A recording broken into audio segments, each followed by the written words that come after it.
Welcome to video part 2, Create a New Document, in this series of eDocs support tutorials. To get started with a new document, from the home page, click on the Document menu, and then select Create New.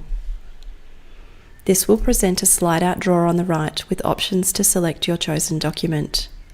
There are multiple options to help you select a document, which include the Search Documents field, allowing you to type the name of your required document to refine the menu listing, or you can click on the drop-down list of categories to refine the menu listing by document type.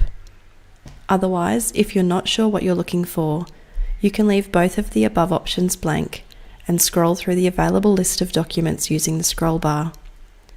If you need help finding what you're looking for, you can of course contact your local Master Builder's office for support. Once you've found the document you require, select it by clicking anywhere on its menu listing, and then click Next. Step 2 of creating your document will allow you to provide a friendly name for your document.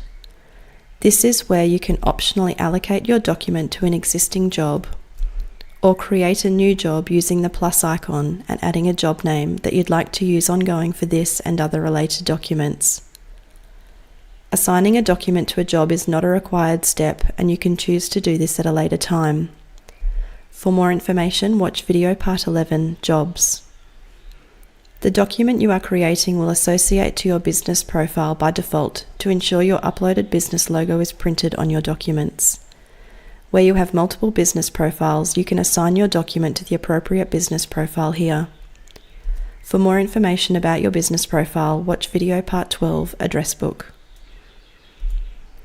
Click Create Document to get started editing in the document wizard, which is explained in the next video. To learn more about eDocs, continue to watch the other videos in this series, or if you need to speak to someone, contact your local Master Builder's office.